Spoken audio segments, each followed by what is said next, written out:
শিরিক, শিরিক থেকে আপনার বেঁচে থাকতে হবে। শিরিক যার ভিতরে থাকবে ওই ব্যক্তি জাহান্নামী।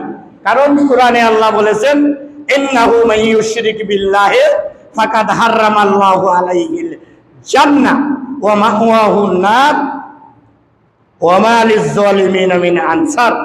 আল্লাহ বলে দিলেন, শিরিকের সাথে যারা যুক্ত, শিরিকের সাথে যারা সম্পৃক্ত, শিরিক যার ভিতরে রয়েছে, ওই ব্যক্তির জন্য আল্লাহ কি করবেন? জান্নাত হারাম করে দিবেন, জাহান্নাম ওয়াজিব হয়ে যাবে। আল্লাহর পক্ষ থেকে কোনো সাহায্যকারী তার থাকবে না। তাহলে শিরিকের মতো গুনাহ থেকে আমাদের কি করতে হবে? বেরিয়ে আসতে হবে। যাচ্ছেন রাস্তা দিয়ে, আপনি যখন পৌঁছেছেন পুরাবাড়ি, সেখানে দেখলেন পার্শ্বে মাজার, বাস দাঁড়া করাইছে, সবাই টাকা দিচ্ছে, আপনিও 5টি 10টি টাকা সেই মাজারের ভিতরে দিয়ে চলে গেলেন। নিয়ত করলেন কি? মাজারের যে কবরবাসী, পীর সাহেব আমাকে তুমি হেফাজত করিও। এইবার পীর সাহেবের আপনারে আমারে হেফাজত করার কোনো ক্ষমতা আছে? আছে? কবরবাসী আমাকে আপনাকে হেফাজত করবে, এই ক্ষমতা কবরবাসীর আছে? কবরবাসী কি অবস্থায় আছে? সে যদি জাহান্নামী হয়ে থাকে, সেইখান থেকে বাঁচার ক্ষমতাও তো কবরবাসীর নেই। সেই কবরবাসী আপনাকে কিভাবে বাঁচাবে? আপনাকে কিভাবে সাহায্য করবে? কোশ্চিনকালেও হতে পারে না। কিন্তু আপনি 10টি টাকা দিলেন, শিরিক করে বসলেন, হারাম করলেন। এইটাই বললেন, ইন্নাহু মান ইউশরিক বিল্লাহি ফাকাদ হারামাল্লাহু আলাইহিল জান্নাহ। জান্নাত হারাম। শিরিক করলে মাজারও টাকা দিবেন, মাজারও ছাগল পাঠিয়ে দিবেন, মাজারে খাসি পাঠিয়ে দিবেন, মাজারে সিজদা দিবেন, মাজারে মুনাজাত করবেন। সেই শাহজালালের মাজারে গিয়ে বললেন, ছেলে হয় না, ছেলে দান করো। আট-রশিদে গিয়ে বললেন, মেয়ে হয় না, মেয়ে দাও। বিবাহ হয় না, বিয়ার ব্যবস্থা করে দাও। যা করবেন সব শিরিক। এই জাতীয় যত মানুষ, সবার জন্যই আল্লাহ খবর পাঠিয়ে দিলেন। আল্লাহ বলে দিলেন, মান ইউশরিক বিল্লাহি ফাকাদ হারামাল্লাহু আলাইহিল জান্নাহ। এরা সবাই শিরিকে জড়িত, এদের সকলের জন্যই জাহান্নাম। সাবধান থাকতে হবে। তাওহীদের বাণী মুখে উচ্চারণ করতে হবে, শিরিক থেকে বাঁচতে হবে। আমরা ছোট ছোট বাচ্চাদের বলে রাত্রে কান্দে, রাত্রে কান্দে, কান্নাকাটি করে, চমকে ওঠে, লাফ দিয়ে ওঠে, তাড়াতাড়ি তাবিজ এনে গলার দেও। ইমাম সাহেব হুজুরের কাছে আইসে, তাবিজ দিয়ে দিছে।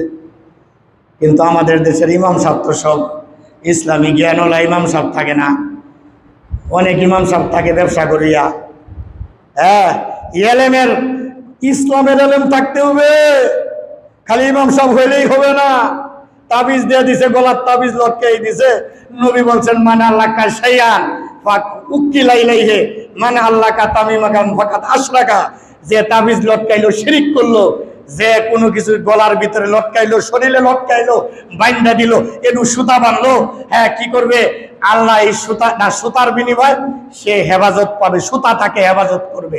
এই নিয়তগুলো করে, বা নিয়ত করুক আর নাই করুক, এগুলো করে কি বদনজর থেকে বাঁচার জন্যে, ক্ষতি থেকে বাঁচার জন্যে সুতা বানলো, তাবিজ বানলো, কত কিছু করলো। এইগুলি করলো, শিরিকে লিপ্ত হয়ে গেল। এই ধরনের শিরিক করা যাবে না। তাই এই জিনিসগুলো আপনাদের খেয়াল রাখতে হবে, আমাদের খেয়াল রাখতে হবে। এগুলো করা যাবে না, যেগুলো নাকি ঈমান নষ্ট করে দিবে, ঈমান নষ্ট করে দিবে, ইসলাম নষ্ট করে দিবে। অবশ্যই এগুলি থেকে সতর্ক থাকতে হবে, এর ধারে কাছেও যাওয়া যাবে না। আল্লাহর নবী এক হাদিসের ভিতরে বলেছেন, ওয়াইন কুতিলতা ও হরিকতা, শিরক তুমি করবা না। যদি তোমাকে হত্যাও করা হয়, তোমাকে আগুনে ফেলে দিয়ে পুড়ে দেওয়া হয়, তারপরে তুমি শিরিক করবা না। ইব্রাহিম আলাইহিস সালাতু ওয়াস সালামকে অগ্নিকুণ্ডে নিক্ষেপ করা হয়েছিল কিসের জন্য?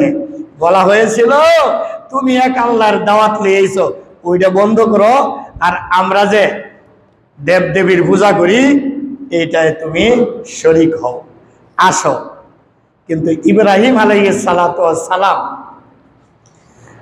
তাদের এই ঈশ্বরের, তাদের যে দেব দেবী সেগুলোর ইবাদত সমর্থন করেননি। তিনি একই কথা বলেছেন, কুলু লা ইলাহা ইল্লাল্লাহ, এটা বলো লা ইলাহা ইল্লাল্লাহ, তুফলিহ, নাজাত পেয়ে যাবে। শেষ পর্যন্ত ইব্রাহিমকে অগ্নিকুণ্ডে নিক্ষেপ করে দেওয়া হলো। রাখে আল্লাহ মারে কে? পৃথিবীর মানুষ যদি সারা পৃথিবীর মানুষ চায় কাউকে হত্যা করবে, মেরে ফেলবে, পৃথিবী থেকে বিদায় দেবে, আল্লাহ যদি খালি চান যে না কিচ্ছু করা যাবে না, পৃথিবীর কোনো ক্ষমতা নাই তার কোনো ক্ষতি করবে, আর আল্লাহ যদি চান পৃথিবীতে থাকতে দেওয়া যাবে না, তাহলে পৃথিবীর সমস্ত শক্তি মিলে আমেরিকা, লন্ডন, ফ্রান্স, ব্রিটেন, আরব, ইউরোপ, আফ্রিকা সব দেশ মিলে যদি লেগে যায় যে এই লোকটাকে জীবিত রাখবো, এই লোকটাকে জীবিত রাখবো, বাঁচিয়ে রাখবো, আল্লাহ যদি কোন যে না বাঁচাবো না, কারো ক্ষমতা নেই বাঁচিয়ে রাখবে। ক্ষমতা কার কাছে? আল্লাহর কাছে। আল্লাহ বলে দিলেন ইয়া নারু কুনি বারদাও ওয়া সালামা, ইব্রাহিমকে আগুনে ফেলে দিলেন। আল্লাহ বললেন ইয়া নারু কুনি, হে আগুন হয়ে যাও বারদাও ওয়া সালাম, একদম নিরাপদ, এয়ার কন্ডিশন। আমার ইব্রাহিমের কোনো ধরনের কষ্ট যেন না হয়। আগুন আল্লাহর কথা শুনবে না, আমার আপনার কথা শুনবে? আল্লাহর কথা শুনবে। আগুন হয়ে মাবুদের কথা শুনে, তার স্রষ্টার কথা শুনে, আমি আপনি মানুষ হইয়া আমার স্রষ্টার কথা আমি আপনি শুনি না, তাহলে আমি আপনি তো আগুনের চাইতেও অনেক নিকৃষ্ট হয়ে গেলাম। আমি আমার আল্লাহর কথা শুনে সালাত আদায় করি না, আমি আমার আল্লাহর কথা শুনে আমি দান সদকা করি না, আমি আমার আল্লাহর কথা শুনে সিয়াম পালন করি না, আমি আমার আল্লাহর ফরজিয়াত আদায়ের জন্য জুমার সালাত আদায়ে আসি না, তাহলে আমি কি হয়ে গেলাম? সব প্রাণীর চাইতেও নিকৃষ্ট প্রাণী হয়ে গেলাম। আল্লাহ তাই তো বললেন উলাইকা কাল আনআম বাল হুম আদাল উলাইকা হুমুল গাফিলুন। আল্লাহ বললেন এরা এরা চতুষ্পদ জন্তু। তারপরে বললেন আল্লাহ না, এর চাইতেও নিকৃষ্ট। আচ্ছা কুকুর চতুষ্পদ জন্তু, আল্লাহ বললেন যে না, কুত্তার চাইতেও নিকৃষ্ট। তাহলে আল্লাহর হুকুম না মানলে তাহলে আমরা কি হয়ে যাব? কুত্তার চাইতেও নিকৃষ্ট হয়ে যাব। এই জন্যে সবাই ইসলামটা মেনে চলার চেষ্টা করবেন, ইসলাম নিজের ভিতরে রাখার চেষ্টা করবেন, শিরিক থেকে বেঁচে থাকবেন, তাওহীদ মেনে চলার চেষ্টা করবেন। আল্লাহ আপনাদের উপরে রহমত করবেন, দয়া করবেন, শান্তি দান করবেন।